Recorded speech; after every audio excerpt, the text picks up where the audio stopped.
Good afternoon, and I'm the past president of the International Academy of Oral Medicine and Toxicology, and that I conducted a risk assessment on behalf of the Academy back in 1998, and that one of the things that we get into is dose, and one of the things that the fluoridation people never want to talk about is dose. Why is that? Because in toxicology they say dosis sonum unum facit. Dose alone makes the poison.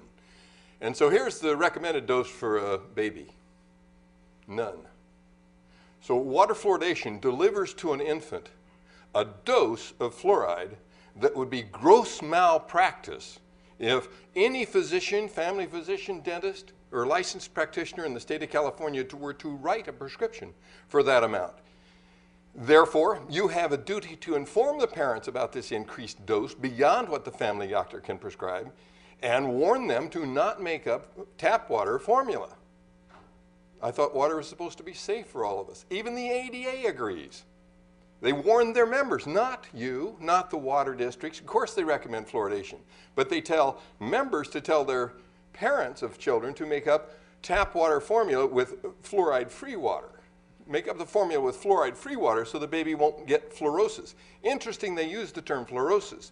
It's not dental fluorosis. Fluorosis is the body, joints, ligaments, tendons, brain, the endocrine system. When you overdose infants with fluoride, you cause adverse responses systemically. And even the advocates for fluoridation agree that if it works topically, not systemically. But systemically is dental fluorosis. And when you can see spots on children's teeth, you've got to be a dentist to believe you've poisoned that child enough to cause spots on their teeth, and that's the only organ that was impacted. The level of dental fluorosis in the community is proportional to the level of fluoride in the water supply. That's because people drink the water.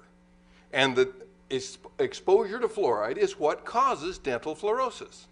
So your decision to add fluoride to the water supply will increase the number of children with dental fluorosis. In California, dental fluorosis is a proven adverse effect, and it costs a lot to fix. Dr. Nelson's talking about $1 billion for dental care. There's more than that spent on fixing funny-looking spotted teeth. Don't take my word. Open up the yellow pages. Bleaching and other methods to fix teeth that are discolored by fluoride in the water supply. And you've been very generous, as you've indemnified the California Dental Association and Dr. Nelson and everybody else that told you to put it in the water supply for any adverse effects. Thank you very much.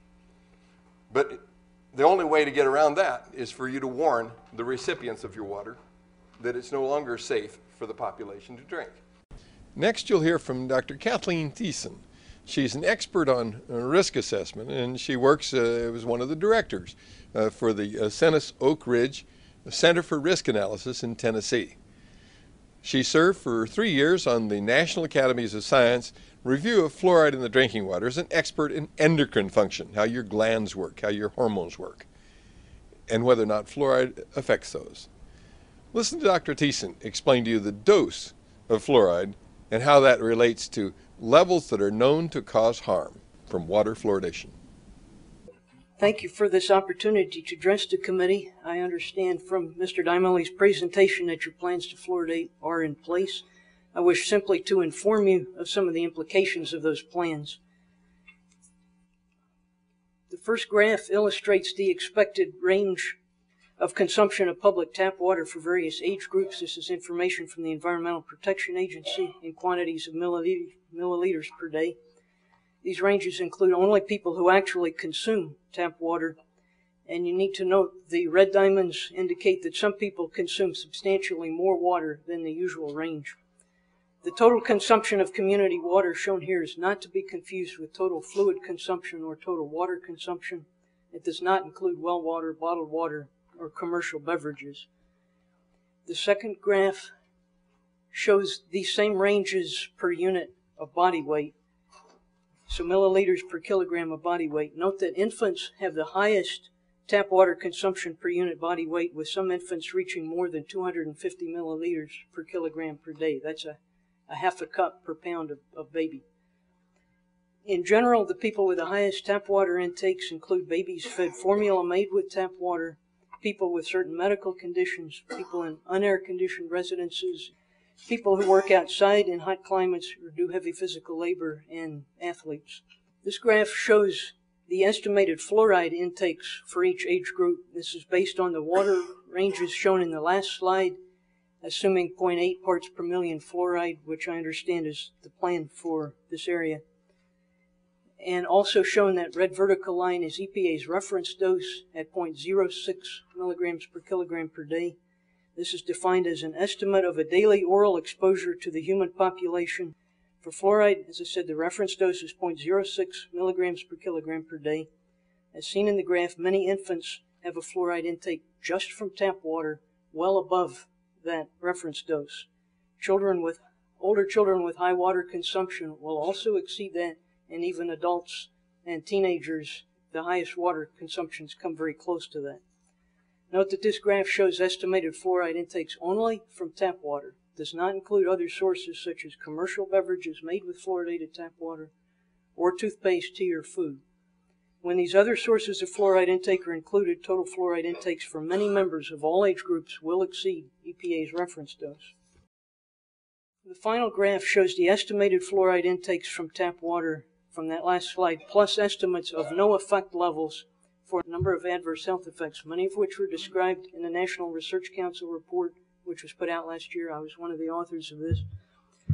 These no effect levels represent fluoride intakes at or below which most people are not expected to experience any harmful effects. Note that these estimates are based on population averages. They do not include a margin of safety. They might not be protective for everybody, and intakes above these levels cannot be considered safe. You need to notice that most of these no effect levels are below EPA's reference dose, indicating that EPA's reference dose is not protective of many of these health effects. Note also that most of these no effect levels are exceeded or will be exceeded by many members of the population with fluoride at 0.8 parts per million in community drinking water. When other fluoride sources are included, even more people will exceed the no effect levels. In order to be safe for all members of the population, fluoride intakes for all people must be kept below the lowest no effect level when all sources of fluoride intake are included and with an adequate margin of safety. This list of adverse health effects does not include cancer. A carcinogenic or cancer-causing effect of fluoride cannot be ruled out from the available data, and at the very least, a cancer-promoting effect is likely. For carcinogenic substances, the risk of cancer increases with the amount of exposure, such that even a very low exposure carries with it some cancer risk. In conclusion, I'd like to quote from a director of laboratories from the City of New York, Department of Water Supply, Gas, and Electric, from a presentation in 1956 that's still relevant today.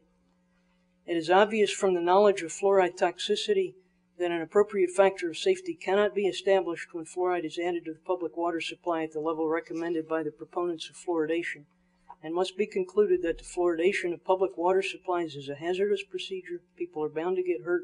It remains to find out how many and when. So I'll be happy to answer questions later. Thank you for the opportunity. Do the board members have any questions of Dr. Thiessen? Seeing none, thank you, Doctor. No questions? No question to ask their expert, Dr. Kathleen Thiessen? They invited her to speak and explain to them what the National Academy of Sciences determined. She explained that they're going to be poisoning 64,000 babies. And they couldn't think of a single question to ask? How do these people get their job?